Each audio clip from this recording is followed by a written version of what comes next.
All right, everybody. I don't know who will join us this morning. I don't know if you'll be able to join us, but we're going to try this out, and hopefully, this can become something that we do on a regular basis. I'm going to give us just a few minutes to build the audience up, and hope you had a great weekend. Hope you were safe during the storms. As you know, we had a line of storms coming through, and some of them were severe. We want to just say that we're praying for the people in Adel. Also, around the Cordele area, there were some bad storms that came through. We had some high wind come through my house. We had to actually go into an interior room again and throw our kids in the bathtub. They all wanted to know, well, why are we in the bathtub when we're not taking a bath? But we had to explain to them. And so I guess something we learned yesterday was how important it is to know where you're going to go when there's a severe weather outbreak, because our app started going off at the very last minute, and it was like, take cover now. So hopefully you were safe and didn't have any major damage. I know a couple of our members had some small property damage, but I think we were spared from most of it. And so we certainly want to be praying for those people who were in those regions that were affected by it. And so continue to pray for those people. I know many of you, when you watch this video, are going to be watching it after it's recorded. You won't be watching it live. That could be a timing issue as far as when we're doing these videos. So if there's a time that you're normally checking your computer, you're normally on Facebook, that helps you, it's a better time for you in the mornings. We want to try to do these on Mondays as much as possible. And we're going to recap what happened Sunday. That way, hopefully, you didn't miss anything. But if you missed Sunday, you'll be able to catch back up on what was going on. And we also want to just give you another opportunity to be able to look at what's going on during the week. So if you're watching this and it's recorded already, then just let us know when would work better for you, and we'll try to see what we can work out. So if you've got this video now, the more likes that you post or you're commenting on, if you like the video right now, it'll help spread the word. So you can go ahead and do that as well. Let me just start with just telling you, yesterday we had a great crowd, especially considering that the weather was bad. There were a lot of churches that were debating what to do, whether to cancel services for because of the weather or not.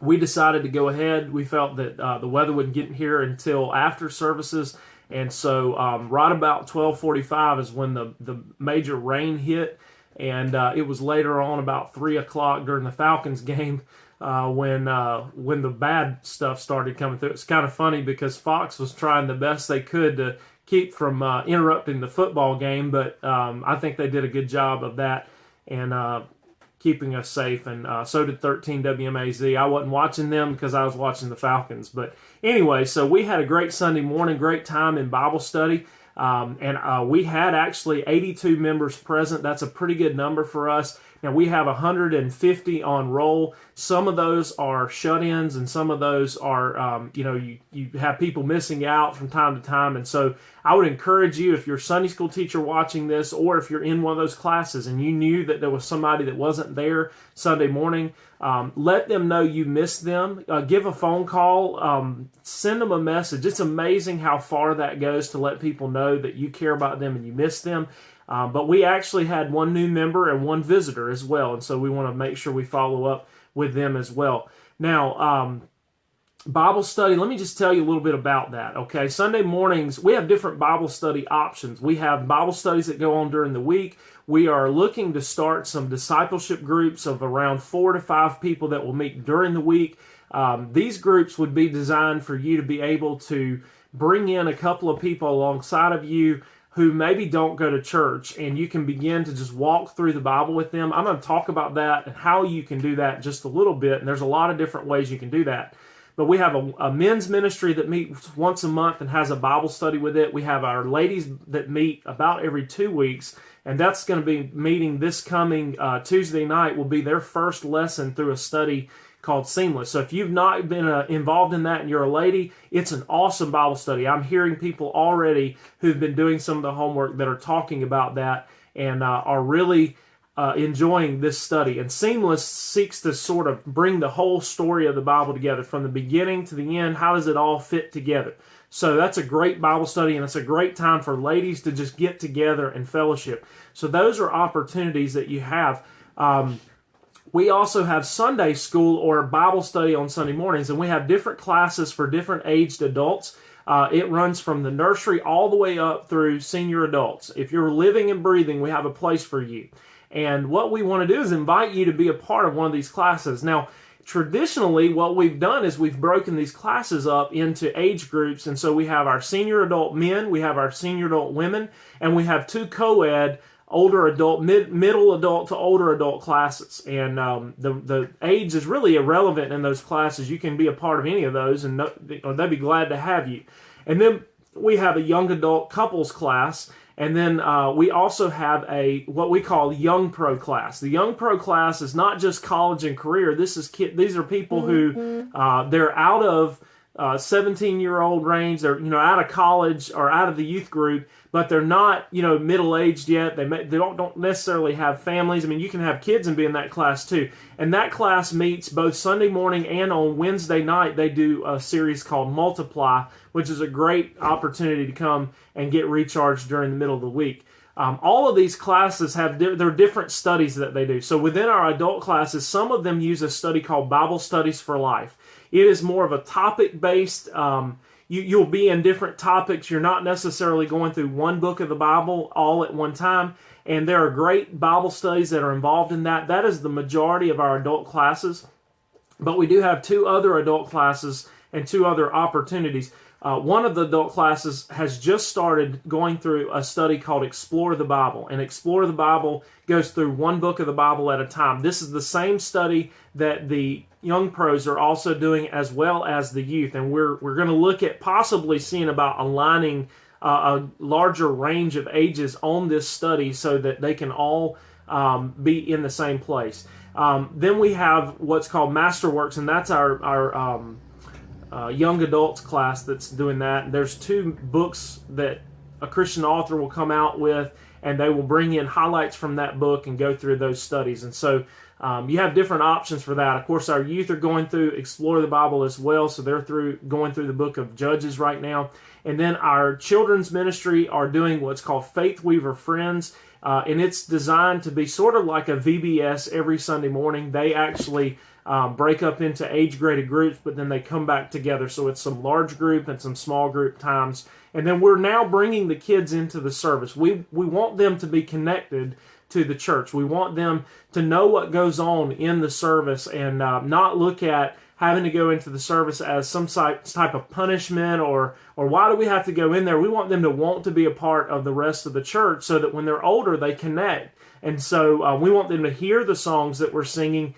So they come in now to the beginning part of the service and they leave around the choir special time right before the message. And then one Sunday a month, the last Sunday of the month, we make that Family Sunday. And that's when the families will worship together. And we encourage you to worship together as a family. And you need to be doing that every night as often as you can as well at home. But we want to do that at church as well. Well, I don't want to make this too long, so let me get to a few other things. I do want to let you know we have a sermon guide, a sermon insert here. And I don't know how well you can see that, but on one side you have the sermon outline from Sunday, and then on the other side are some small group discussion questions. I want to encourage you to strongly consider getting a group of people. It can be to start with just a group of people here at the church that you get with, but maybe your coworkers or somebody you're friends with, and go and read the scripture from the sermon outline. Now, on this one, I noticed that I didn't put it on there, but it's Psalm 139. Last Sunday was Sanctity of Life Sunday. We were talking about how God has made you special and that all of life is created by God. There are no accidents. God doesn't make mistakes. And so as believers in Christ, we need to be a voice for the unborn. We need to be encouraging people to take a pro-life stance. An encouraging statistic is that for the first time since I believe it was 72 with Roe versus Wade, abortions are at an all-time low in this country. That's amazing, and it's an encouraging statistic. And so we want to continue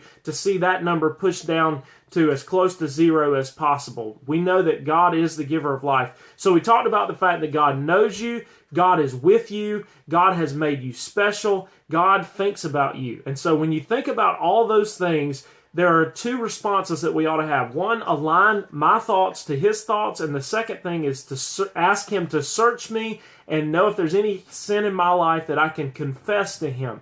And so I encourage you to go back through Psalm 139, go back through that outline, and then also go through the discussion questions. These questions are application type questions. And so if you start doing this with a group of other people, what you're going to find is that they're going to get interested in your group. They're going to get interested in your discussion. Hey, Bethlehem Baptist Church, I'm assuming that's Travis watching this. He's one of our administrators on the site.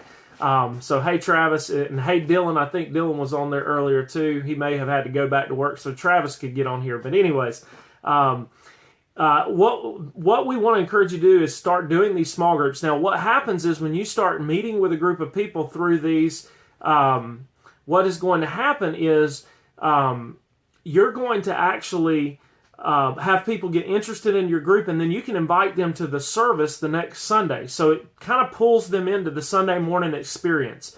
And that's really where we want to highlight for people to be involved. Sunday mornings, get plugged in. Find one worship service, one Bible study, one area of service that you can get involved in over the next year. We encourage you to do that. So I want to encourage you to go back through that. Now, later on today, I'll have the sermon posted online that you can listen to the sermon. I'll also post this guide in case you missed it and weren't able to download it. It'll all be together there under that message section. You'll see a little section that says supplemental downloads that you can do that. Couple of quick announcements, and then I'm going to get off of here because I know this video has gotten really long. We do want to say congratulations to Mr. Sam Williams and Miss Pat Williams. They got married this Saturday. It was an awesome wedding.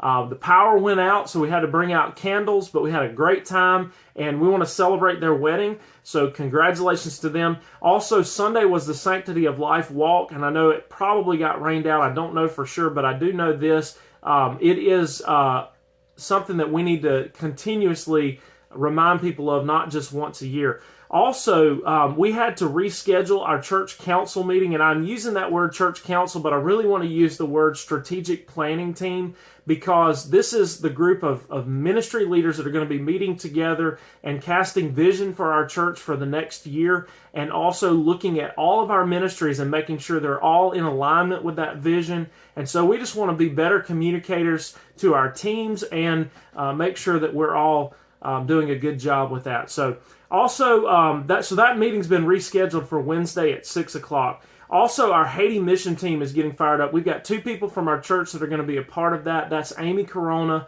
and Marjorie Keene. And if you can help support their trip, it costs, their combined trip is going to be about $3,600. That's for airfare, medical supplies, and everything they're going to do. For the first time, they're going to try to have a medical team. So if you can only give $10 a week, if you can only give a one-time gift, however much you can give, let's come together as a church and let's support what they're doing. And let's try to send out our church into these communities. Also, the WMU Winter Bible Retreat for Ladies is coming up. The due date to sign up for that is going to be by the 23rd of January. So you've got today, really, that you need to let Miss Rosemary Trifoletti know. If you message me or send a message through our Facebook site, we'll let her know. But that's for a head count. It costs $12, and that includes your breakfast and your lunch, and that's at Bethsaida. And then one last thing I want to tell you about, we've got a Bible conference coming up with Andy Cook. If you're on this, I know you know how to use a computer, so go to YouTube and you can Google Experience Israel Now. Experience Israel Now, and you can see some videos of Brother Andy Cook, and you can kind of get an idea of what he's going to do. He's going to take us to Israel. He's going to be here Sunday through Wednesday, February the 5th or the 8th. Now, we are working out that February the 5th is Super Bowl Sunday, so we're working out a time change on the evening, and I'll confirm that later. We had some handouts there for you to hand out. We're going to be putting up some flyers. and we're going to be creating a Facebook event. So share that event. Let us know if you're coming or not, and help us get the word out about that. And I'm just excited about what God's doing through Bethlehem. I hope you are too. So I'm going to get off of here. Hope you have a great day today. I'm praying for you, and I hope that you'll share this video so others can see it that maybe didn't catch the live feed. Again, if you have a better time that works for the live feed, let us know, and we'll make sure we get on there at that time so we can get some live interaction going on as well. Hope you have a great day. Talk to you later.